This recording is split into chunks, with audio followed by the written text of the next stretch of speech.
En 1843, l'écrivain Victor Hugo connaît le plus grand chagrin de son existence lorsque Léopoldine, sa fille adorée, meurt noyée. Il est terrassé par une douleur qui lui inspire ses vers les plus célèbres. Demain dès l'aube, à l'heure où blanchit la campagne, je partirai. Vois-tu, je sais que tu m'attends. J'irai par la forêt, j'irai par la montagne, je ne puis demeurer loin de toi plus longtemps.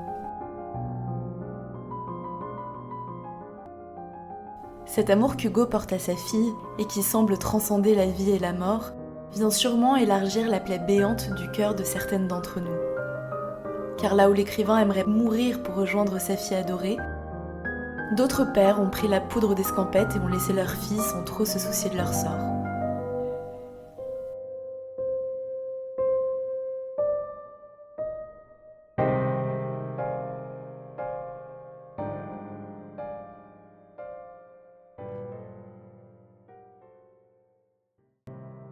Bonjour à tous, je suis Sonia de Psy-Echo et je suis ravie de vous retrouver pour ce nouveau podcast.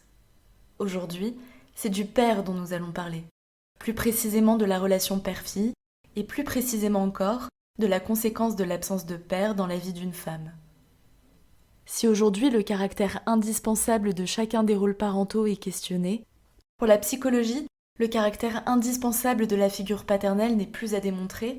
Et si garçons et filles peuvent subir les conséquences néfastes de l'abandon paternel, ce phénomène est connu pour affecter les femmes différemment et de manière drastique. Bon, pour autant, dans la vie, il n'y a de fatalité que la mort, et avoir grandi sans père n'est pas une condamnation. Les conséquences que je vais vous présenter dans ce podcast ne sont pas irrémédiables, alors à toutes les femmes qui se sont construites sans père dans les parages, s'il vous plaît, ne pensez pas que vous êtes vouées à subir tout ce que je m'apprête à décrire. Avant de commencer et d'entrer dans le vif du sujet, une petite distinction s'impose. Dans ce podcast, on va parler de père absent et non pas de père décédé. Cette distinction est primordiale car vous le verrez, les conséquences sont tout à fait différentes. Le décès est certes cause de souffrance, mais il s'accompagne d'un sentiment de clarté. Papa est mort, ce n'est pas par choix qu'il n'est pas là. Or, quand le père est absent, par exemple suite à un divorce, c'est le sentiment d'abandon qui prime. Et c'est là que se joue la différence. Alors, qu'est-ce qu'un père ? Quel est son rôle ? En général et pour les filles plus particulièrement ? Quelles conséquences pour une femme d'avoir grandi sans père ? Et quelles solutions ? Ce sont les questions auxquelles je vais tenter de répondre dans ce podcast en 2 parties. J'espère qu'il vous plaira.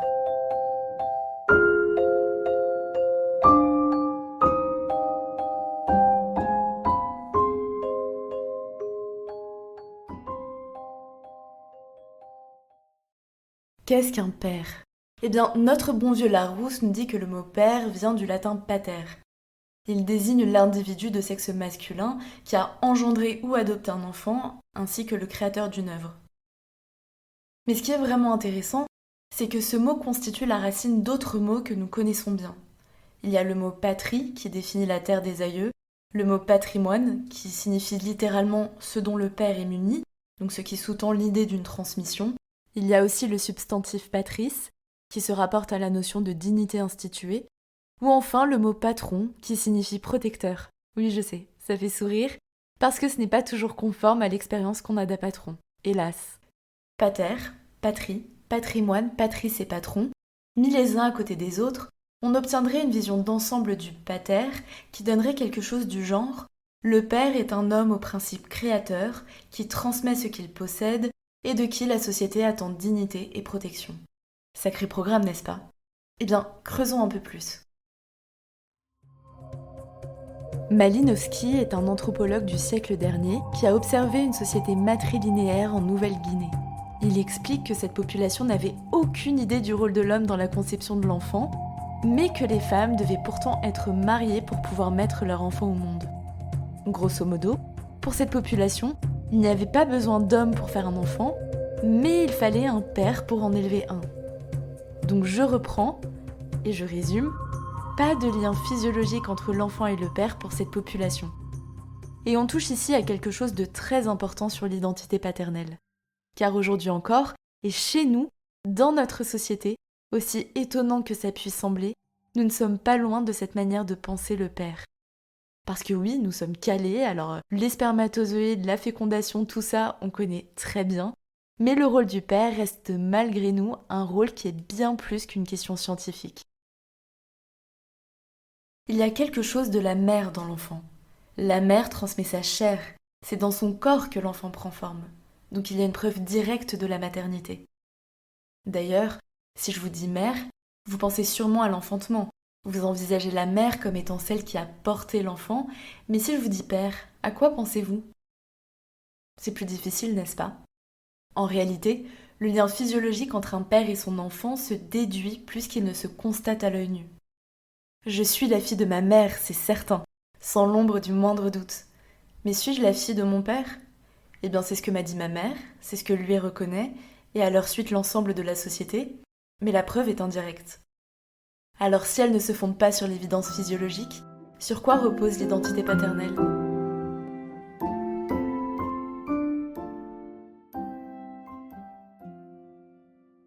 Eh bien, elle se fonde sur deux axes. Le premier, c'est le rapport mutuel à la mère, et le second, c'est le rôle qu'il remplit. Tout ça est peut-être un peu abstrait, alors je développe et j'en appelle à vos cours de 6e. Est-ce que le pater familias vous dit encore quelque chose? Eh bien, c'est une désignation qu'on tient de notre héritage romain et qui définit le père comme le mari de la mère. Donc là encore, aucun lien physiologique n'est sous-tendu entre l'homme et son enfant. D'ailleurs, cette conception était toujours appréhendée au temps de Napoléon, qui l'a même repris pour le Code civil français en instituant que, je cite, « l'enfant conçu pendant le mariage a pour père le mari ». Donc je résume, nous avons un lien originel, celui de la mère et de l'homme, enfin du conjoint, du mari, du partenaire, comme vous voulez, puis un deuxième lien, celui de la mère à l'enfant. Et c'est seulement ensuite que le lien père-enfant existe, en rapport aux deux premiers. La perception que l'on a du père repose donc dans un premier temps sur les relations mutuelles à la mère. Le second axe qui façonne l'identité paternelle, c'est la fonction qu'elle désigne. Je m'explique. L'identité maternelle est indissociable de l'enfantement, mais être géniteur ne suffit pas à être père. En d'autres termes, un papa, c'est bien plus celui qui endosse un rôle dans la vie de l'enfant que celui qui lui donne ses gamètes. Alors, si le géniteur se distingue du père, qu'est-ce qu'un père? Eh bien, un père, nous dit Deschaux, docteur en sociologie, c'est quelqu'un qui endosse socialement ce rôle.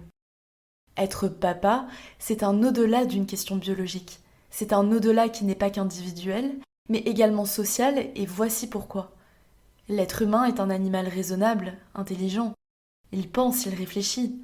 Contrairement à un chat, l'homme est porté par un instinct de reproduction, oui, bien sûr, mais également par ses croyances, par sa morale, sa conscience, bref, par son intelligence.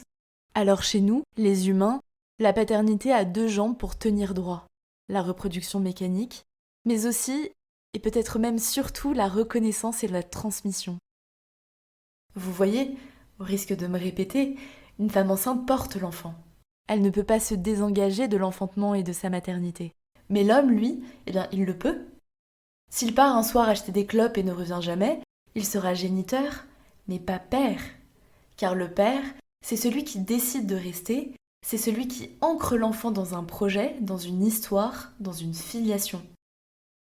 Et c'est surtout celui qui fait savoir à tous, officiellement, juridiquement, socialement, que cet enfant est le sien, l'héritier de ce qu'il est, de ce qu'il a reçu et acquis. Être géniteur, c'est donc la conséquence d'un acte, mais être père, c'est une décision. La décision d'endosser ce rôle et les fonctions qu'il implique. Mais alors ces fonctions, quelles sont-elles? Qu'apporte un père à son enfant?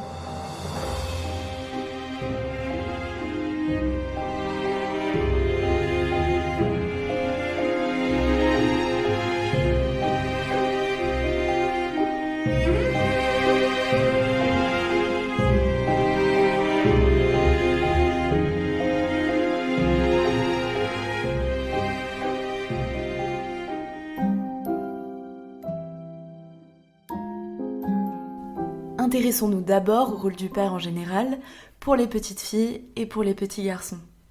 J'ouvre ici une parenthèse. Il va sans dire que le père a un rôle dans la construction affective de l'enfant. Le père, c'est avant tout celui qui aime, bien sûr. Mais je ne le dirai pas ici car c'est une évidence. Donc je ferme la parenthèse. J'ai synthétisé toutes les différentes fonctions du père et je les ai réduites à 3 en particulier qui me semblent résumer assez bien ce rôle. Donc c'est 1, celui qui protège, 2, celui qui nomme et 3, celui qui sociabilise. Et maintenant, je développe. Le tout premier rôle du père, après le don de ses gamètes et la transmission de son patrimoine génétique, bien sûr, c'est celui de la protection. Ce rôle commence dès la conception de l'enfant et je vous assure qu'il n'a rien à voir avec une loi du plus fort entre les sexes. En fait, très concrètement, une femme enceinte est un individu vulnérable.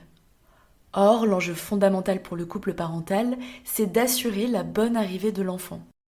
Parce qu'il l'aime, mais parce que d'un point de vue très primaire, il contribuera à la perpétuation de l'espèce par sa propre existence d'une part et par ses possibilités d'à son tour engendrer de l'autre. Alors je sais qu'il est de bon ton de prétendre qu'hommes et femmes sont quasiment identiques, interchangeables, et que tout n'est que construction sociale. Mais c'est oublier que les constructions sociales ne se fondent pas sur du vide. Ce qu'on fait passer pour des rôles genrés arbitrairement trouve parfois sa racine dans un passif historique, mais surtout biologique et évolutionniste. Nous le savons, hommes et femmes possèdent une panoplie d'attributs différents, ce qui est en grande partie explicable par des facteurs hormonaux.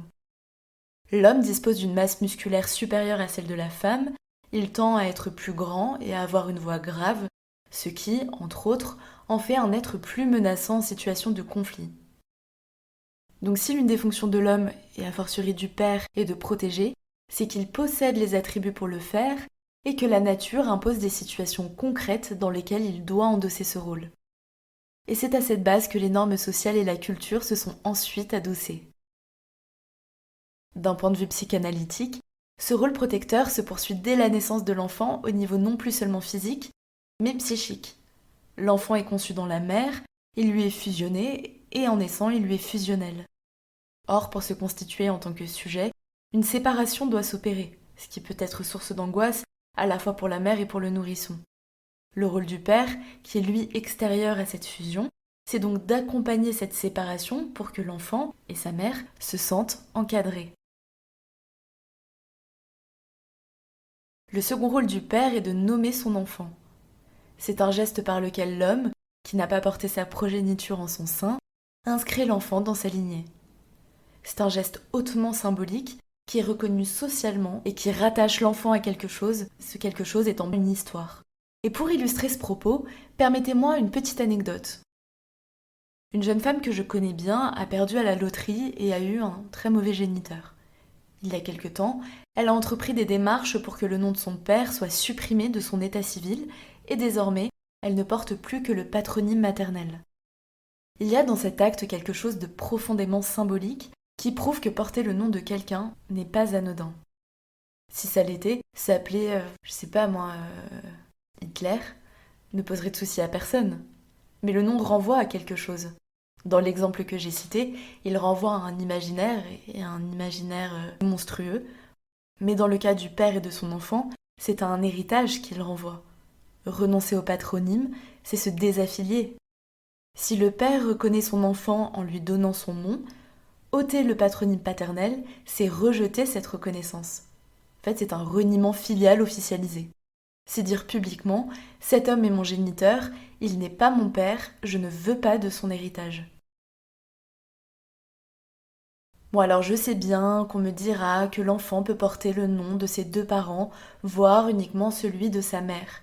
Alors permettez-moi ici de donner un avis personnel, je trouve ça assez néfaste. Pour l'enfant d'une part, car avoir le nom de son père, c'est reconnaître qu'on est inscrit dans son histoire personnelle. D'ailleurs, Françoise Dolto parle d'adoption psychique.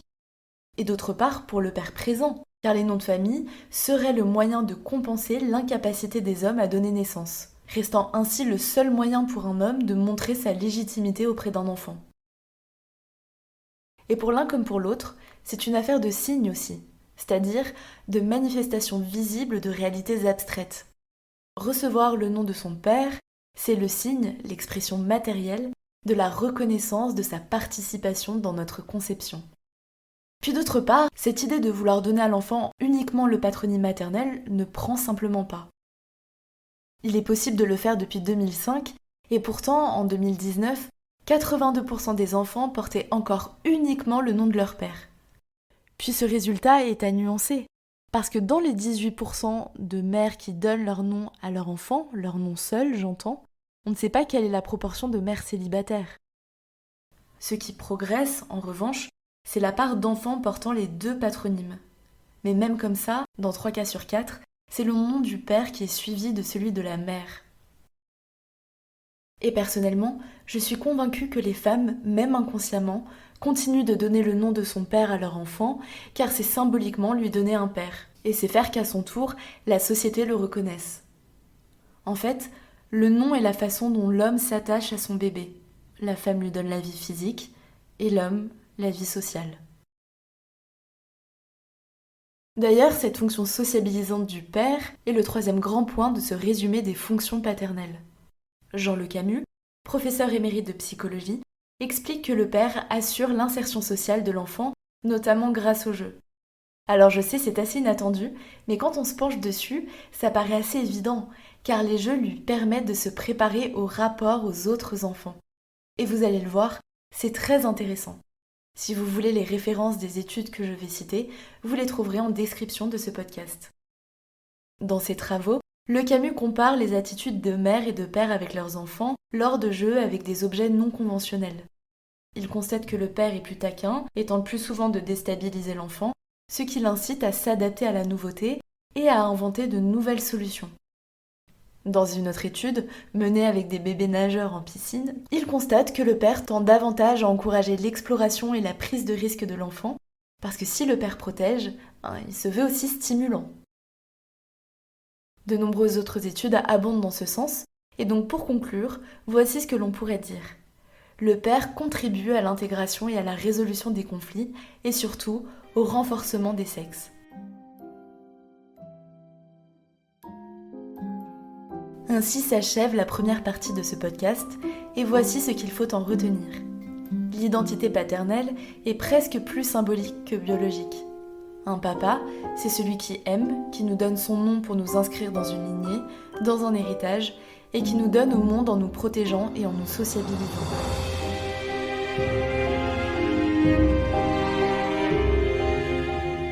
Dans la deuxième partie de ce podcast, nous entrerons définitivement dans le vif de notre sujet, la relation père-fille. À bientôt!